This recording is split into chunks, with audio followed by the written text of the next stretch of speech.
Good morning students.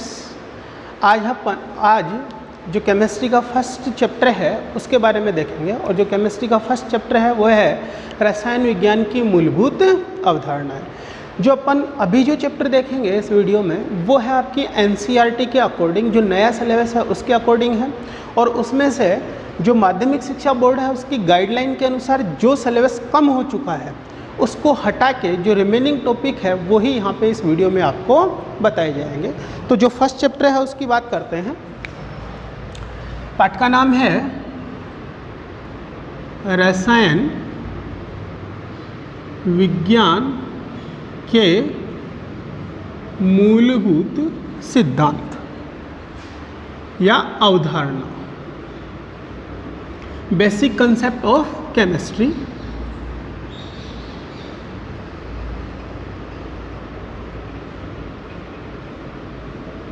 तो basic concept of chemistry. तो देखिए सबसे पहले अपने पास में पॉइंट ही निकल कर आ जाता है कि केमिस्ट्री होती क्या है। अभी आप लोगों को पता है कि ये विज्ञान का एक पार्ट है। तो केमिस्ट्री क्या होती है स्टूडेंट्स? विज्ञान की वह शाखा जिसमें किसी पदार्थ के संगठन, उसके गुणधर्म और उसमें होने वाली जो अन्योन्य क्रियाएं होती हैं या उसमें होने वाली जो क्रियाएं होती हैं उनका अध्ययन किया जाता है। क्या कहलाती है? रसायन विज्ञान कहलाती है। तो बात करते हैं अपन केमिस्ट्री की, द पार्ट ऑफ साइंस। ये क्या होता है? विज्ञान की शाखा। किसकी शाखा है? विज्ञान की। किस किस का अध्ययन किया जाता है? पदार्थ के संगठन, दूसरा गुणधर्मों और तीसरा इसमें होने वाली अन्योन्य क्रियाओं का अध्ययन किया जाता है। उसे क्या कहा जाता है? रसायन विज्ञान कहा जाता है। तो विज्ञान की वह शाखा जिसमें पदार्थों के गुणधर्म, संगठन और उनमें होने वाली अन्योन्य क्रियाओं का अध्ययन किया जाता है, क्या कहलाती है? रसायन विज्ञान कहलाती है। अब जो केमिस्ट्री अपने पास में है इसके तीन पार्ट होते हैं। एक तो होती है इनऑर्गेनिक, दूसरी होती है ऑर्गेनिक और तीसरी होती है फिजिकल। इसको कहते हैं अकार्बनिक। पूरा नाम होता है अकार्बनिक रसायन विज्ञान। इसको कहा जाता है कार्बनिक रसायन विज्ञान और इसको कहा जाता है भौतिक रसायन विज्ञान। तो अकार्बनिक जो रसायन विज्ञान का पार्ट है उसमें ऐसे पदार्थों का अध्ययन किया जाता है जिनमें कार्बन परमाणु उपस्थित नहीं होता है। कार्बनिक रसायन विज्ञान में उन यौगिकों का या पदार्थों का अध्ययन किया जाता है जिनमें कार्बन परमाणु उपस्थित होता है। अर्थात कार्बनिक यौगिकों का अध्ययन रसायन विज्ञान की जिस शाखा में किया जाता है उसे क्या कहा जाता है? कार्बनिक रसायन विज्ञान। और अकार्बनिक जो यौगिक होते हैं उनका अध्ययन रसायन विज्ञान की जिस शाखा में किया जाता है उसे क्या कहा जाता है? अकार्बनिक रसायन विज्ञान कहा जाता है। अब पदार्थों के संगठन, उनमें होने वाली अन्योन्य क्रियाओं को प्रभावित करने वाले जो कारक होते हैं उनका अध्ययन जिस शाखा में किया जाता है उसको क्या कहा जाता है? भौतिक रसायन विज्ञान कहा जाता है। जैसे ऊर्जा है, टेम्परेचर है, ये किस प्रकार से उनको प्रभावित करते हैं, या बाह्य कारक होते हैं किस प्रकार से इनको प्रभावित करते हैं। तो मेन पार्ट अपने पास में तीन है, बाकी इसके अलावा भी होती है इंडस्ट्रियल केमिस्ट्री होती है, एनालिटिकल केमिस्ट्री होती है, इंजीनियरिंग केमिस्ट्री होती है। तो वो सारे पार्ट अलग अलग हैं। मेन पार्ट केमिस्ट्री के हैं अपने पास में तीन, इनऑर्गेनिक, ऑर्गेनिक और फिजिकल। अब देखो जहाँ पर केमिस्ट्री की बात आती है तो सबसे पहले आता है इसका मूल शब्द, और मूल शब्द क्या होता है? एटम, परमाणु। आपने छोटी क्लासों में पढ़ रखा होगा। सबसे पहले क्या आता है? परमाणु। देखो द्रव्य जो होता है, द्रव्य का मतलब क्या होता है? पदार्थ छोटे छोटे कणों से मिलकर बना होता है और वो जो छोटे कण होते हैं उनको ही क्या कहा जाता है? परमाणु। आज तक ऐसा पढ़ते आए हो। क्या पढ़ते आए हो? कि कोई भी पदार्थ होता है इसका वह छोटे से छोटा कण जिसको और अधिक भागों में विभाजित नहीं किया जा सकता है परमाणु कहलाता है। लेकिन जो 11th स्टैंडर्ड है इसमें ये डेफिनेशन आपकी क्या होती है? थोड़ी सी चेंज हो जाती है, क्योंकि बोर परमाणु मॉडल आया था, थॉमसन का परमाणु मॉडल था, श्रोडिंगर तरंग समीकरण आई थी, उसके आधार पर और परमाणु के मूलभूत कण थे, इलेक्ट्रॉन था, प्रोटॉन था, न्यूट्रॉन था। इसके अलावा अन्य कण भी उपस्थित होते हैं जैसे पॉजिट्रॉन होता है, मेसोन होता है। तो उन कणों की उपस्थिति के आधार पर इस परिभाषा को चेंज किया गया था। और जो वर्तमान में आपको डेफिनेशन देखनी है वो क्या होती है कि यदि परमाणु की बात करते हैं तो किसी भी पदार्थ का वह छोटे से छोटा कण, सूक्ष्मतम कण,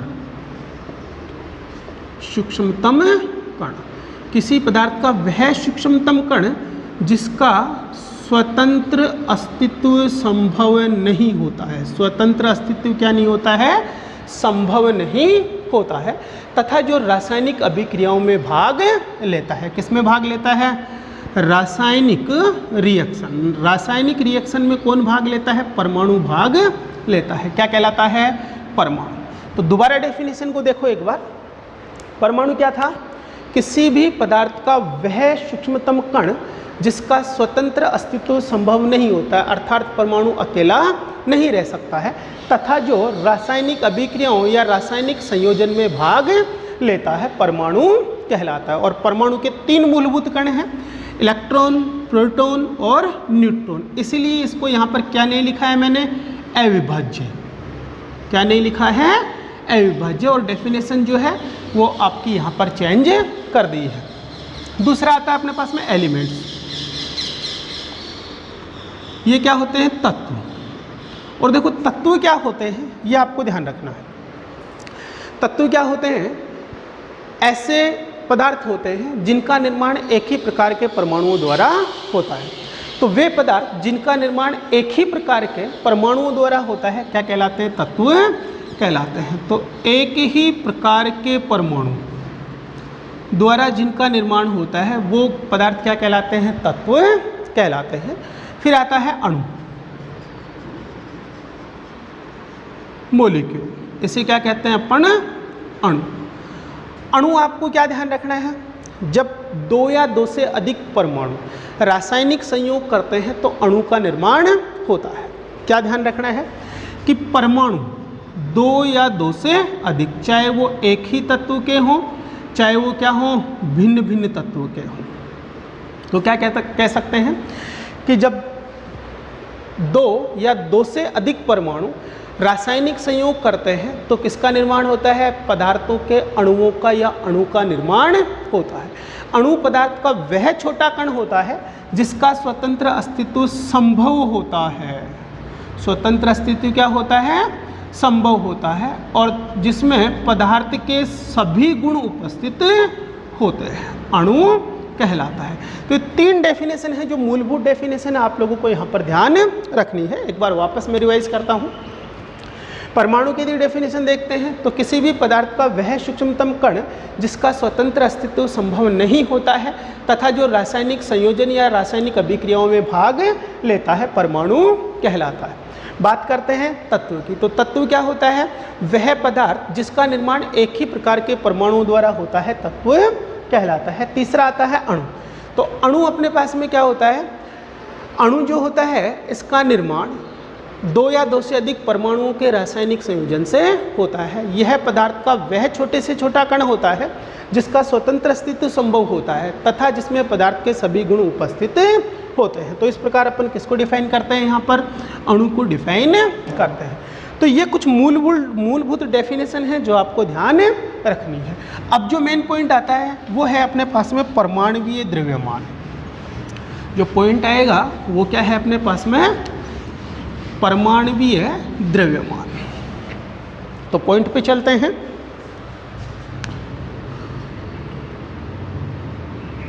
परमाणुवीय द्रव्यमान, एटॉमिक मास इसको कहा जाता है। परमाणुवीय द्रव्यमान। तो देखो वैसे तो क्या होता है, नॉर्मल ये देखते हैं कि जो परमाणु होता है उसमें उपस्थित सभी कणों के द्रव्यमानों का योग परमाणुवीय द्रव्यमान कहलाता है। लेकिन इसकी वास्तविक डेफिनेशन है वो तुलनात्मक है, मतलब आपेक्षिक जो है परमाणुवीय द्रव्यमान का अपन लोग अध्ययन करते हैं। और ये डेफिनेशन क्या थी ये आपको ध्यान रखनी है। किसी भी तत्व का जो परमाणु है ये 12C, देखो अपर रूप होते हैं, वो आगे बताऊंगा आप लोगों को समस्थानिक के अंदर। तो 12C के 1/12वें भाग से जितने गुना भारी होता है वह उसका क्या कहलाता है? परमाणुवीय द्रव्यमान कहलाता है। तो डेफिनेशन आपको क्या लिखनी है किसी भी तत्व का एक परमाणु 12C के 1/12वें भाग से जितना गुना भारी होता है वह उसका परमाणुवीय द्रव्यमान कहलाता है। यदि परमाणुवीय द्रव्यमान की इकाई की बात करते हैं तो ये होती है AMU। क्या कहा जाता है इसको? Atomic mass unit. तो नाम क्या होता है इसका पूरा? Atomic mass unit. आजकल इसके स्थान पर केवल U को प्रतीक लिखा जाता है और U का मतलब क्या होता है? यूनिट। तो पूरा AMU नहीं लिखकर क्या भी लिखा जा सकता है? U भी लिखा जा सकता है। तो ये होती है अपने पास में परमाणुवीय द्रव्यमान की इकाई, जो किस में प्रदर्शित की जाती है? यूनिट में प्रदर्शित की जाती है। अब आपको ये ध्यान रखना है कि एक AMU जो होता है, एक AMU, यदि इसका ग्राम में वेट देखते हैं तो ये होता है 1.6606 इंटू 10⁻⁻24 ग्राम। तो ये मान आपको ध्यान रखना है कि एक AMU बराबर क्या होता है? 1.6606 इंटू 10⁻⁻24 ग्राम। वैसे पॉइंट के बाद में जो भी अंक होते हैं उनको एक साथ नहीं बोला जाता है। क्या बोला जाएगा? 1.66056 इंटू 10⁻⁻24 ग्राम। तो ये किसका मान होता है? एक AMU का मान होता है। जैसे हाइड्रोजन का यदि अपने को क्या ज्ञात करना है? द्रव्यमान, परमाणुवीय द्रव्यमान ज्ञात करना है, तो स्पेक्ट्रोमिति जो विधियां होती हैं उसके द्वारा परमाणु का भार ज्ञात किया जाता है। और परमाणु का भार ज्ञात करके उसको किस में चेंज कर लिया जाता है? AMU में चेंज कर लिया जाता है। जैसे हाइड्रोजन के लिए देखते हैं तो लगभग हाइड्रोजन का यदि आपको क्या ज्ञात करना है? परमाणुवीय द्रव्यमान, तो कैसे ज्ञात करोगे? स्पेक्ट्रोमिति जो विधियां होती हैं इनके द्वारा सबसे पहले हाइड्रोजन के एक परमाणु का भार ज्ञात कर सकते हैं। अपन सामान्यतः ये भार ज्ञात नहीं कर सकते हैं, केवल स्पेक्ट्रोमिति जो विधियां हैं उनके द्वारा ही ये ज्ञात किया जाता है। स्पेक्ट्रोस्कोपिक जो है विधि, इनके द्वारा ज्ञात करेंगे। तो H का परमाणु द्रव्यमान इन विधियों द्वारा ज्ञात करते हैं तो ये 1.6736 इंटू 10⁻⁻24 ग्राम के लगभग अपने को प्राप्त होता है। तो इसको यदि आपको AMU में प्रदर्शित करना है तो कैसे प्रदर्शित करोगे? AMU में H का भार, तो इसका जो ग्राम में भार था 1.6736 इंटू 10⁻⁻24 ग्राम, इसके अंदर AMU का जो मान है उसका भाग दे देंगे तो 6606 इंटू 10⁻⁻24 ग्राम। तो इसको काटते हैं तो ये लगभग आ जाता है 1.008 यूनिट। तो इस प्रकार से अपन क्या ज्ञात कर सकते हैं? जब ग्राम में भार पता है किसी परमाणु का तो उसका AMU एटॉमिक मास यूनिट में उसका द्रव्यमान ज्ञात किया जा सकता है। तो ये बात थी परमाणुवीय द्रव्यमान की। अब स्टूडेंट्स होता क्या है, जो तत्व होते हैं उनके समस्थानिक उपस्थित होते हैं। तो समस्थानिकों की अवधारणा पहले तो मैं बताता हूँ समस्थानिक क्या होते हैं। एक ही तत्व के वे परमाणु, किसके देख रहे हैं? एक ही तत्व के जिनका परमाणु द्रव्यमान अलग अलग होता है। एक ही तत्व के वे परमाणु जिनका परमाणु द्रव्यमान अलग अलग होता है क्या कहलाते हैं? समस्थानिक या आइसोटोप्स कहलाते हैं। तो क्या कहा जाता है इनको? समस्थानिक। तो एक ही तत्व के वे परमाणु है, या यूं भी कह सकते हैं कि वे परमाणु जिनका परमाणु क्रमांक समान होता है लेकिन परमाणु द्रव्यमान अलग अलग होता है क्या कहलाते हैं? समस्थानिक। तो एक ही तत्व के ऐसे परमाणु जिनका परमाणु द्रव्यमान अलग अलग है क्या कहलाते हैं? समस्थानिक कहलाते हैं। जैसे कार्बन जो होता है इसके 3 समस्थानिक होते हैं। एक तो होता है 12C, एक होता है 13C और एक होता है 14C। तो इनके द्रव्यमान अलग अलग हैं और अलग अलग होने के कारण जो परमाणु द्रव्यमान है उसमें औसत परमाणु द्रव्यमान पद को उपयोग में लिया जाता है। जैसे कार्बन का यदि अपन परमाणु द्रव्यमान देखते हैं तो वो कितना होता है अपने पास में? 12.011 यूनिट ये होता है। तो ये क्यों होता है? इसका कारण है। कारण क्या है? समस्थानिकों की उपस्थिति के कारण जो परमाणु द्रव्यमान होता है उसमें औसत परमाणु द्रव्यमान पदों को काम में लिया जाता है। अब औसत कैसे निकालते हैं? जो स्पेक्ट्रोमिति विधियां होती हैं उनके द्वारा इनकी बहुल्यता ज्ञात करते हैं कि कितने % ये यहाँ पर उपस्थित हैं। फिर इसको इनके परमाणु द्रव्यमान से गुणा करते हैं और परमाणु द्रव्यमान से गुणा करके इनका औसत ज्ञात कर लिया जाता है। जैसे 12C है, इसकी आपेक्षिक बहुल्यता सबसे अधिक होती है और वो कितनी होती है 98.892 के लगभग ये होती है। तो 98.892 के लगभग है ये, मैं आइडियल मान लिख रहा हूँ। तो आपको ये ध्यान रखना इतने होती है, आपको केवल क्वेश्चन समझना है कि कैसे औसत निकाला जाता है, ये आपको कहीं पे कुछ भी याद नहीं रखना है। जैसे 13C की बात करते हैं तो इसकी जो प्रतिशत बहुल्यता होती है ये तो है समस्थानिक, ये आपेक्षिक बहुल्यता या प्रतिशत मैंने यहाँ पर लिख दिया है। 13C की बात करते हैं तो ये होता है 1.108% के लगभग, और 14C की बात करते हैं 2 × 10⁻⁻10% ये उपस्थित होता है। तो बहुत सूक्ष्म मात्रा में ये दोनों उपस्थित होते हैं। अब आपको इनका यदि परमाणु द्रव्यमान देखना है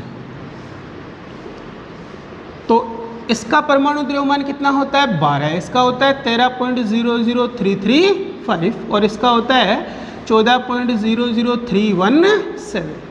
तो किसी का भी एग्जाम्पल ले सकते हैं जिसके समस्थानिक हों। तो आपेक्षिक बहुल्यता अपन ज्ञात नहीं कर सकते हैं, स्पेक्ट्रोमिति जो विधियां होती हैं उनके द्वारा ज्ञात की जाती है।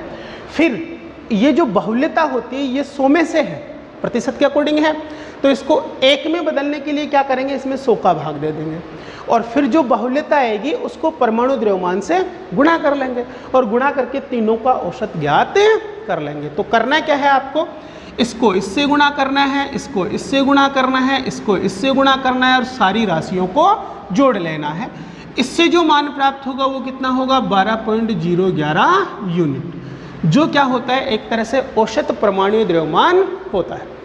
तो आपको केवल इतना सा ध्यान रखना है, ये एक एग्जाम्पल है केवल, और ये एग्जाम्पल क्या कहता है कि यदि किसी तत्व के समस्थानिक उपस्थित हैं तो उसका परमाणु भार कौन से पद द्वारा प्रदर्शित किया जाता है, औसत परमाणु भार द्वारा प्रदर्शित किया जाता है या औसत परमाणु द्रव्यमान द्वारा प्रदर्शित किया जाता है। जैसे 12C का तो केवल 12 ही था, लेकिन यदि AMU में कार्बन का परमाणु द्रव्यमान देखोगे तो आपकी बुक के लास्ट पेज में लिखा हुआ है कितना होता है 12.011 यूनिट।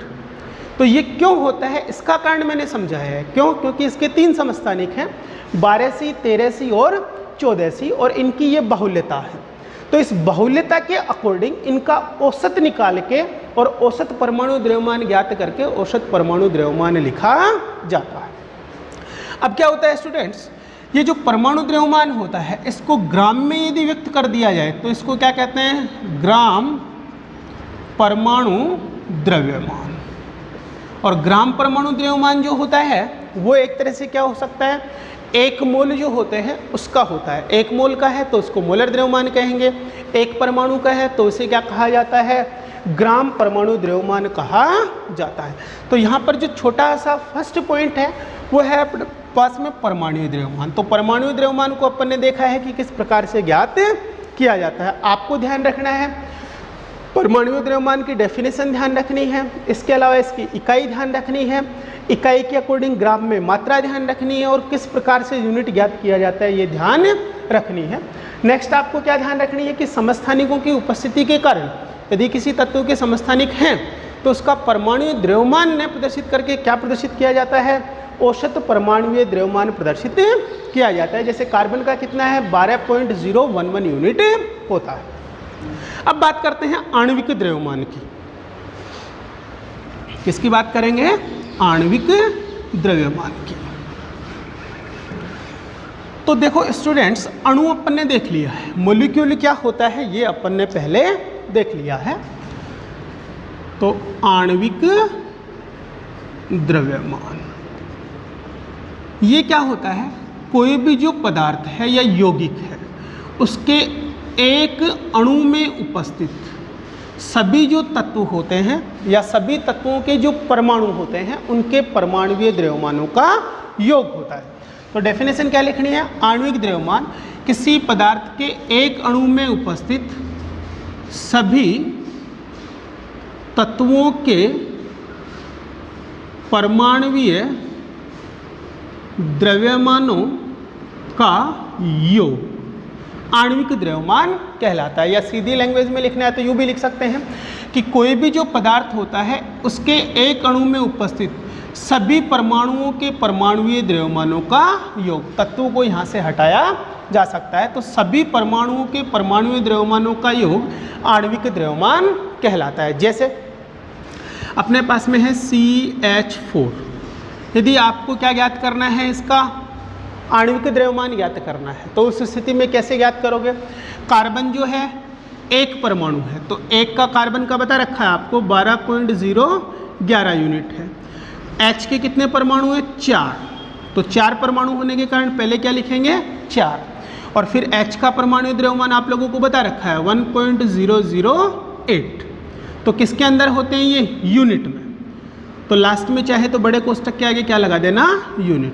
तो इसको टोटल करेंगे तो ये क्या निकल कर आ जाएगा? CH4 का भार निकल कर आ जाएगा, और ये कितना आएगा? लगभग 16.043 यूनिट। ये भार अपने को प्राप्त, ये यूनिट है, 4 नहीं है, ये यूनिट। तो ये इसका परमाणु द्रव्यमान अपने को प्राप्त हो जाता है। ऐसे ही नेक्स्ट एग्जाम्पल है, जैसे H2O है, यदि आपको इसका आणविक द्रव्यमान ज्ञात करना है तो हाइड्रोजन के कितने परमाणु हैं? 2, तो इसके परमाणु द्रव्यमान को किससे गुणा करेंगे? 1.008 से। ऑक्सीजन का कितना होता है? 16, जोड़ देंगे इसमें, तो यह आएगा लगभग 18.02 यूनिट।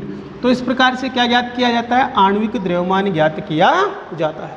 इसको यदि ग्राम में व्यक्त कर दिया जाए तो इसको क्या कहा जाता है? ग्राम आणविक द्रव्यमान कहा जाता है।